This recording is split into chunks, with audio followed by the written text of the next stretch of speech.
Money is a non-existent theoretical force that has never, does not, and will never exist except in theory on computer screens.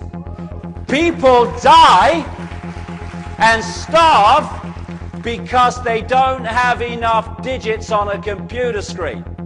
It's incredible and it's extraordinary and it's grotesque, but unfortunately it's true. People think, what is money? Well, how is money created? There's another big question. Oh, it's governments. No! It's private banks lending non-existent money called credit. What is credit? There's your credit. That's it. When you go into a bank and you want to borrow $50,000, the bank doesn't print any money. It doesn't move precious metals anywhere. It types into your account $50,000, and from that moment you start owing it not only $50,000 but the interest on the $50,000. And if you can't pay that back through no fault of your own, because the banking system has done what it's just done and you lose your job so you can't pay them back, they get your wealth that does exist, your home, your car, your business, your land. It's been going on for centuries. This is why it has sucked the wealth of the world into the hands of the few.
Throughout the ages, money has been manipulated for the profit and gain of a few.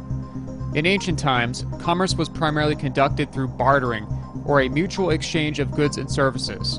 Metals like gold, silver, and copper would eventually become some of the first forms of money.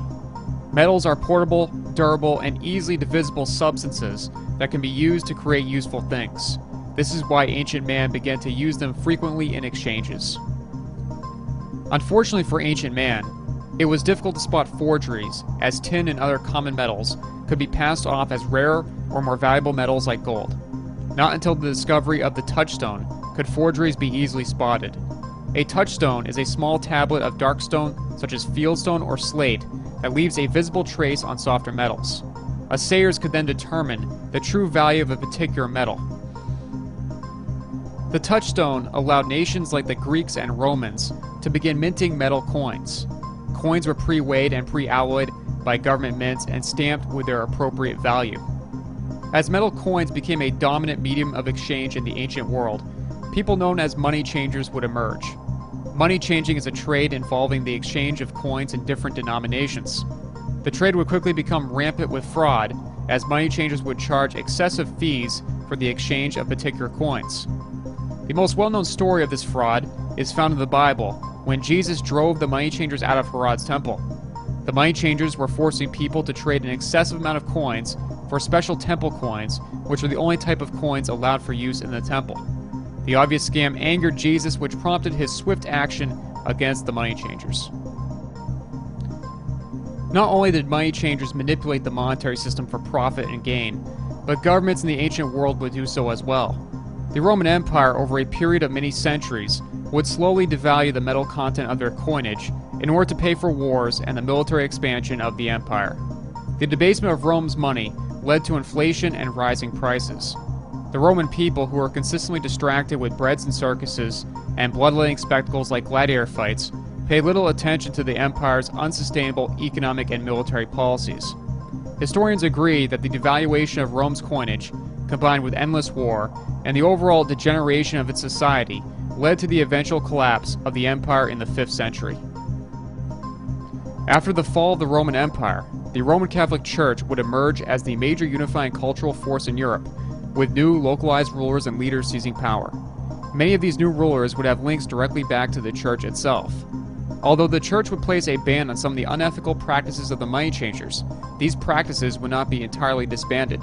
In fact, individuals in the goldsmith trade would continue and even perfect the use of these unethical money manipulations utilized by the money changers throughout the Middle Ages.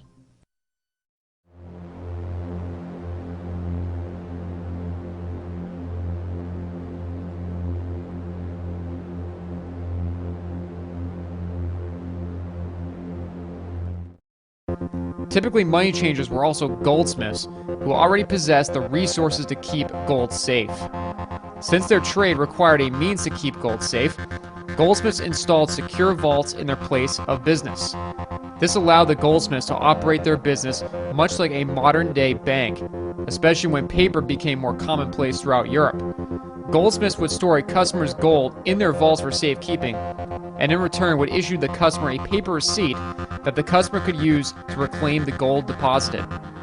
Eventually, people began trading the receipts themselves as if they were as good as gold. People found paper easier and more convenient to trade and carry than gold or silver.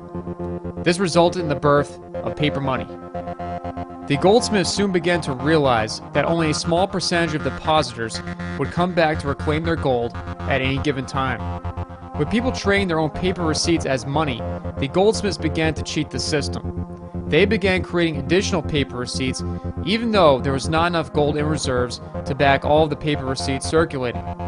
The goldsmiths also began loaning out this paper money at interest. In other words, the goldsmiths began loaning out money that they created which had no gold backing and forced the borrower to pay interest on that money that they created out of thin air. This marked the start of what is known as the fractional reserve banking system, or the practice of loaning out more money than the bank actually has.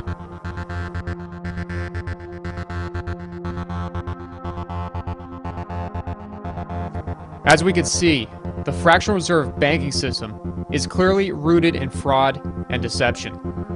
In the Middle Ages, charging interest was considered immoral by Christians and Muslims alike. In fact, during this time, the Catholic Church banned the practice, with many Christians calling the practice a sin.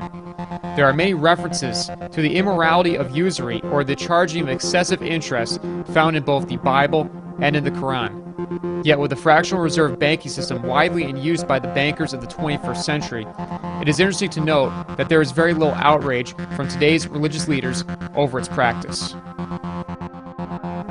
Around the year 1100, King Henry I of England created what would become known as the tally stick system. This system was established to create a form of money that could not be directly controlled by the money changers. The tally stick system would become incredibly successful and actually remained in place for over 700 years until their use was finally officially ended. The tally stick was a carved wooden stick that was broken in half lengthwise with notches cut on two opposite sides denoting their value. One half was kept by the king and the other half was spent into circulation. The halves could then be matched up later to prevent counterfeiting. But why would anyone use a stick of wood as money? The king would only accept tally sticks for payment of taxes, which automatically created demand for the wood sticks, despite the fact that they had no real value. In other words, the tally stick system was an entirely fiat currency, meaning that even though the sticks had no real intrinsic value, the government decree gave the sticks value. The tally stick system would actually play a key role in the rise of the British Empire because it ensured that there was a plentiful supply of money that was free from the manipulation of the money changers, just as King Henry intended.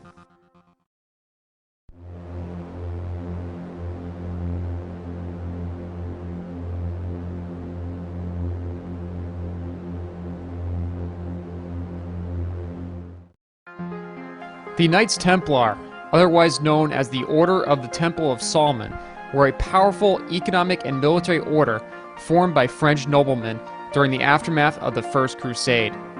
On the surface, the Templar were set up for the purpose of protecting Christian pilgrims in their journey to the Holy Land. They quickly grew favor amongst Christians and were eventually given a mandate by the Roman Catholic Church of fulfilling this very task. Members of the Templar were required first to participate in secretive initiation rituals and vow themselves to a life of chastity and poverty. Although the order itself forbid its members from obtaining great wealth, there was no such rule for the order itself. The Templar were considered a charitable organization by many European nations and were granted tax-exempt status, much like non-profit organizations today. Their tax-exempt status and their military might eventually allowed the Templar to accumulate a tremendous amount of wealth. The Templar provided services for the safe transport of valuables for Christian pilgrims. Pilgrims would visit a Templar house, depositing their valuables, and in exchange they would receive a letter describing their holdings. During their travels, the pilgrims could withdraw funds from other Templar houses. This system is similar to the type of check system that is in use today, and many historians credit the Templar for originating this very system. The Templar soon began loaning money and even provided loans to noblemen and kings using loopholes to avoid the church's ban on usury. For example, the Templar would charge mortgage holders rent and charge fees for financial services rendered instead of interest. Essentially, the Templar established the first international banking system through their military power and backing by the Roman Catholic Church. Templar banking houses were found everywhere in Europe, and their military was allowed to pass over national borders with no restriction. They were a nation unto themselves that existed within many other countries. However, this was just on the surface. Historical evidence indicates that even though the Templar passed themselves off as a charitable Christian organization to the public, they actually used it as a public relations front in order to justify several bloody crusades in the Holy Land. It is also believed that the Templar engaged in occult rituals that appear to have originated from the Jewish mystical teachings of the Kabbalah. Although a subject unto itself, it is interesting to note that during the Crusades, the Templar would establish their headquarters at the Temple Mount, the site of where the ancient Temple of Solomon is believed to have originally existed. The Temple of Solomon was named after the biblical king of the Jews, who is said to have had the ability to control spirits and demons using his knowledge of the Kabbalah. The Templars' great wealth and power began to make them enemies. European monarchs grew weary of their power and began to see them as a threat. Finally, a plan was devised to bring down the sovereign order which had reigned for nearly 2 centuries. In the early 14th century, King Philip IV of France, who had incurred great debts to the Templar, sought a way to abolish the order. On Friday, October 13th, 1307, Philip charged the Templars with heresy and had many members of the French Templar arrested, including the Templar leader Jacques de Molay. French Templar members were tortured and under duress confessed to heresy. In Paris, the arrest had grown into such a scandal, it forced Pope Clement V to issue an order instructing all European Christian monarchs to arrest the Templar. The arrest of the Templar was entirely unprecedented. It would have been the modern-day equivalent of seeing every Fortune 500 chief executive officer arrested by the President of the United States. Although many of the Templar recanted their confessions of heresy, most were put to death anyway. In 1312, Pope Clement officially disbanded the order, which in effect ended the world's first international banking system. Much of the Templar property was confiscated and given to the Knights Hospitaller, an art order that played a major role in the Crusades. The Knights Hospitaller were the precursor to the Knights of Malta.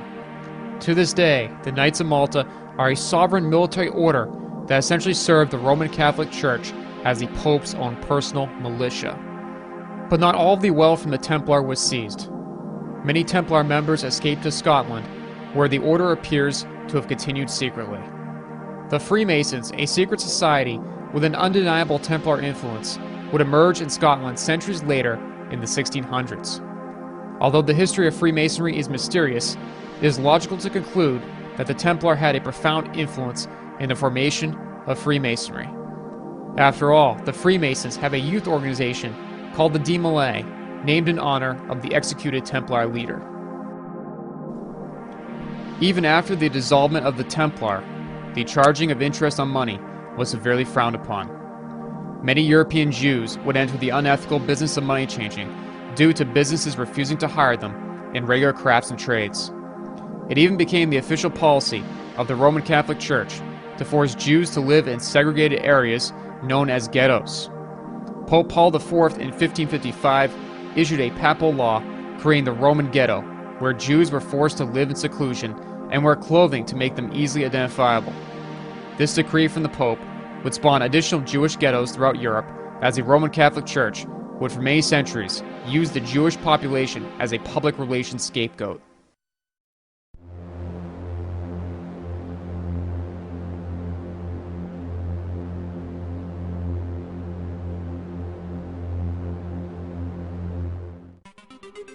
Famed British scientist Sir Isaac Newton played a key role in British monetary policy. Although Newton is most well known for his work in the fields of mathematics and physics, it is a lesser known fact that Newton also spent much of his time studying the occult and in particular the ancient art of alchemy. The ultimate goal of an alchemist is to take regular base metals and transform them into gold. This ancient practice was said to have been mastered by King Solomon and used in order to furnish the gold for Solomon's temple. Like other alchemists, Newton sought the Philosopher's Stone, which was believed by alchemists to be the key to the transmutation of common metals to gold. Newton kept his work on alchemy hidden because it was feared that the ability to change common metals into gold would vastly increase its supply and devalue the metal. This type of study would have been considered heresy and punishable by death. In fact, Newton's work in the study of alchemy wasn't made public until many years after his death. In the 20th century, socialist economist John Maynard Keynes would purchase Newton's personal papers and after studying them would note the following: Newton was not the first in the age of reason, but instead was the last of the magicians. Later in his life, Newton was appointed as master of the British Royal Mint, where he was given the task of reforming their monetary system. In 1717, Newton would implement his reforms by unintentionally creating what would later become the precursor to the modern-day gold standard. Newton established a relationship between gold and silver coins that placed more value on gold than silver, which caused an increasing amount of gold to flow into the country. This was the first time in the Western world that a country operated on the gold standard. Even after Newton's death, nations began to utilize the gold standard by making paper notes directly exchangeable for quantities of gold. In fact, this type of monetary system would become one of the most influential during the 19th century, when most nations' monetary systems operate on a gold standard. Although the gold standard is successful in limiting inflation, the value of gold can be more easily manipulated and controlled than silver, which is a more plentiful metal.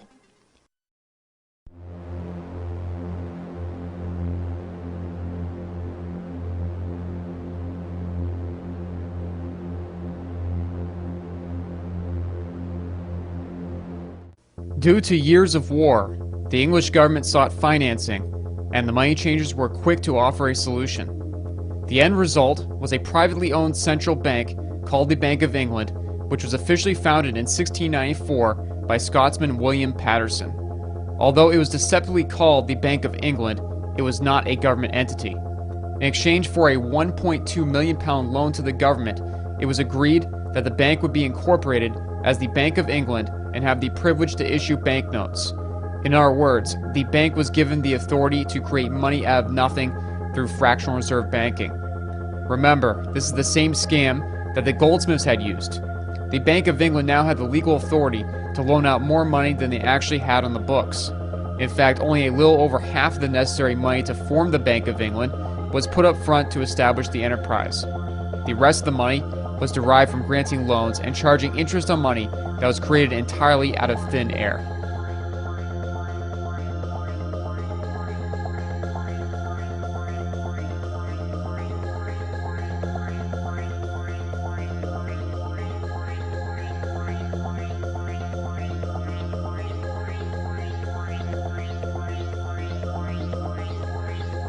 The reason why the Bank of England is so important is because it became the model for future central banks.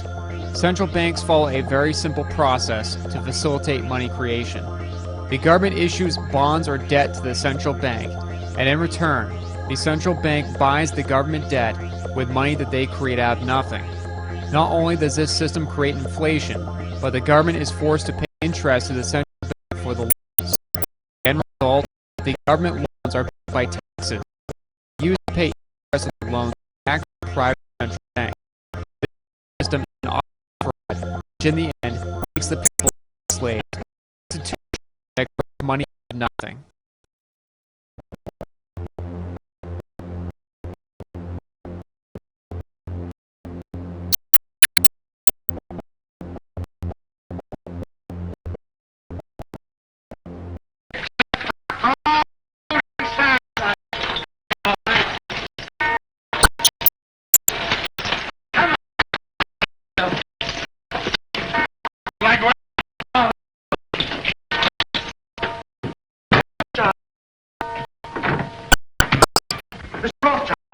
What's happened? Man who money has been waylaid by the tax agents outside the city. What? They heard he was bringing the money to Jew Street. They might have killed him, but he got away. He got away with the money? No, they got it, Mr. Rothschild. They got the money. What? All of it? Yes, all of it. You hear that, Mama? You hear that, all of you? 10,000 gulden. Our money that we worked for. Why doesn't the Almighty strike them dead? Papa, don't get excited. It's bad for you. Now listen, you are young. Your lives are before you. You've got to fight. Fight for yourselves. Fight for our people. Mama, I have to cheat the tax collector before my own children.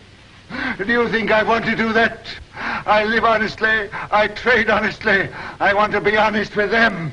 But they won't let us. We are Jews, taxed to death.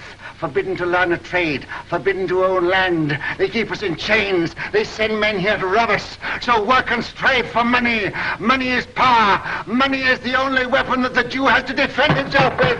Oh, The world of international finance would change drastically in the 1700s, primarily due to the Rothschild family. Born in 1744 in a Jewish ghetto, Mayor Amschel Rothschild is credited with starting what would later become an international banking dynasty. Rothschild was even ranked 7th on Forbes magazine's list of the 20 most influential businessmen of all time in an article published on their website in 2005. Forbes magazine credited Rothschild as being the principal founding father of the modern international finance system. Even though his real last name was Bauer, he changed his name to Rothschild after placing a red shield in front of his Frankfurt, Germany coin shop that he had inherited from his father. In German, Rothschild means red shield. The term red shield appears to be a symbol in reference to ancient Rome, as Roman soldiers would carry red shields into combat.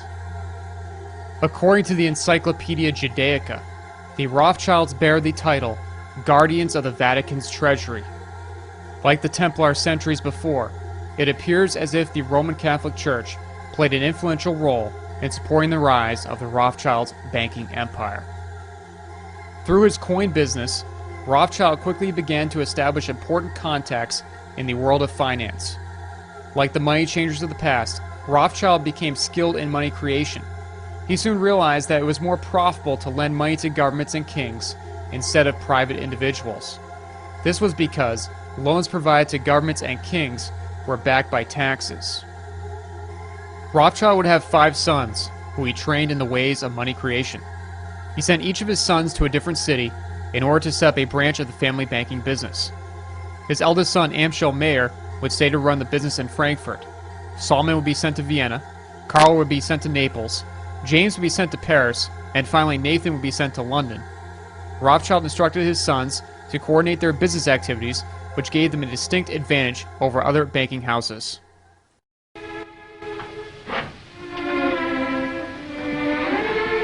Come, he wants to speak with you. All of you.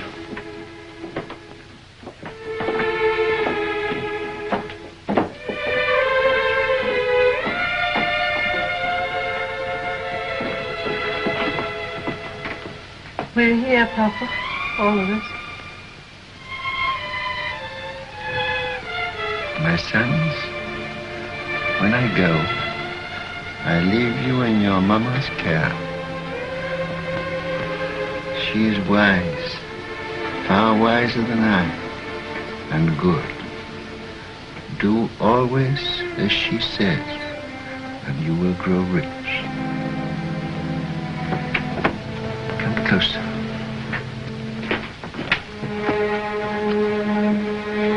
Much money is lost through sending gold by coach from one country to another.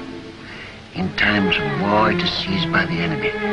In times of peace, by thieves. You are 5 brothers. I want you each to start a banking business in a different country. One to go and open a house in Paris, one in Vienna, one in London. Choose the most important centers, so that when money is to be sent from here to London, let us say, you won't have to risk life and gold. Amschel, here in Frankfurt, will just send a letter to Nathan in London saying, pay so-and-so. And that will be offset by loans from London to Frankfurt. Understand? Yes. In your day, there will be many wars in Europe. And nations that have money to transport will come to the Rothschilds because it will be safe. Papa, you mustn't talk anymore. The doctor... I'm giving advice to our sons, Mama, that the doctor cannot give. Remember, unity is strength. All your lives you must stand by one another. No one brother must be allowed to fail while another brother succeeds. Your 5 banking houses may cover Europe, but you will be one firm, one family, the Rothschilds, who work always together. That will be your power. And when that power comes, remember the ghetto. I shall be here. I shall never leave the house where they were all born. And remember this before all, that neither business, nor power, nor all the gold in Europe will bring you happiness till we, our people, have equality, respect, dignity, to trade with dignity, to live with dignity, to walk the world with dignity.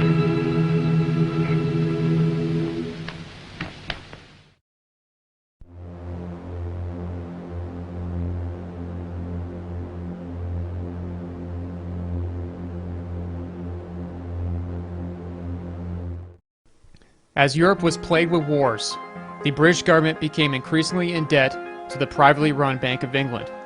They immediately sought money to pay the interest on the loans and looked to the colonies in America, which were booming economically. The colonies prospered because there was no central bank and they used money that was created interest-free. In addition, new monies were created only when required. This system effectively shut the bankers out of the game, as money was created for the benefit of the people and not for the profit of private interest. The bankers realized that they could not allow the colonies to continue creating their own money, as it served as a bad example for the rest of the world. In 1764, the British government passed the Currency Act, which forbid the colonies from creating their own money and declared that taxes could only be paid in gold and silver coin. Since gold and silver coinage at the time was not readily available in the colonies, an immediate shortage of money occurred and the colonies plunged into a depression. Although excessive taxation by the British without proper representation was one of the reasons for the Revolutionary War, it was not the primary cause. The colonists recognized the importance of having control over the issuance of money and blamed the Currency Act for hard economic times that followed. Eventually, in 1776, the colonies would craft the Declaration of Independence, and shortly after, the Revolutionary War would begin. After the Revolutionary War began, the colonies sought to finance the war by issuing a fiat currency called the Continental Dollar. Unfortunately, the Continental Dollar had no tangible backing and was easily counterfeited. This resulted in widespread currency devaluation and the popularization of the phrase, "not worth a continental." The mismanagement of the Continental Dollar was largely the reason as to why the Constitution would later mandate that states only use gold and silver as money. The Founding Fathers forgot that the proper management of a fiat currency worked and brought prosperity to the colonies prior to the American Revolution. Colonial script proved that a fiat currency could work, but only if the fiat currency is managed responsibly and not created by a private bank for the profit of the bank's owners. Due to the failure of the Continental Dollar, the atmosphere was ripe for a central bank to be sold to the Continental Congress. The main advocates of the central bank, which would be called the Bank of North America, included Robert Morris and Alexander Hamilton. Morris was a financier with all sorts of international connections who profited immensely off of the Revolutionary War. He was criticized by Thomas Paine and others for war profiteering and was even brought in front of a congressional committee in 1779 on charges of conducting improper financial transactions. Although cleared of the charges, his reputation as the financier of the Revolution was marred. Hamilton, who at the time was only in his early 20s and still serving in the military, would play a key role in the formation of the United States financial system years later as Treasury Secretary under George Washington.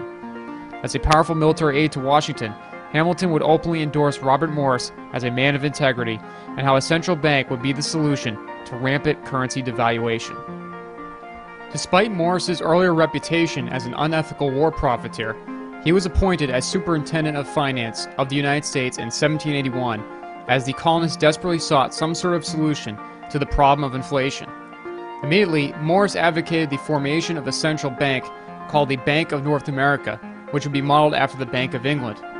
On December 31st, 1781, the Bank of North America was given its charter by the Continental Congress and would officially open for business on January 7th, 1782. Like the Bank of England, the Bank of North America was privately owned, was given absolute dominion over the nation's currency, and could participate in fractional reserve banking. Despite promises that the central bank would stabilize the nation's economy, it did not, and the colonists grew increasingly weary of Morris's policies and the power he held as head of the bank. Finally, in 1785, popular support won out, and the Bank of North America's charter was revoked. A few years later, in 1787, the Founding Fathers drafted and approved the United States Constitution. The document would be fully ratified a year later. Due to rampant inflation plaguing the post-Revolutionary War economy in the United States, the Founding Fathers included a provision in Article 1, Section 10 of the Constitution, forbidding states from emitting bills of credit and using anything but gold and silver for payment of debts. By prohibiting bills of credit, the Founding Fathers hoped to create a sound money system that would eliminate the plagues of inflation that the colonies suffered as a result of the Continental Dollar. Unfortunately, the Constitution did not take into account the dangers of a private central bank or fractional reserve banking, which opened the door for the money changers to take control of the nation's monetary system.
Despite the defeat of the Bank of North America, the money changers would not give up in their attempts to set up a central bank. In 1790, Alexander Hamilton, who is now Secretary of Treasury, proposed the establishment of a new central bank called the First Bank of the United States. Hamilton sold this new central bank with the same rationale that was argued for the creation of the Bank of North America, stating that it would establish financial order. Much like its predecessor, this new central bank would again be modeled after the formula used by the Bank of England. Hamilton placed several non-negotiable conditions within the proposal. These included that the bank was to be a private company, would receive a 20-year charter in which no other federal bank would be authorized, and that foreigners would be allowed to be stockholders. Hamilton was essentially attempting to set up a control mechanism that would allow the European financiers to control the United States government by controlling the monetary system. If this wasn't the case, why would Hamilton insist on the bank being a private company that foreigners could invest in? Many Americans, particularly those in the South, opposed the creation of this new central bank. Americans feared that the bank would create a money monopoly and, like the Bank of North America, give too much power to a small group of people. This proposal drew criticism from Thomas Jefferson and others, but was eventually passed by Congress and signed into law by George Washington. This was a major victory for the European financiers, as Hamilton ensured that the control of U.S. monetary policy would primarily be in the hands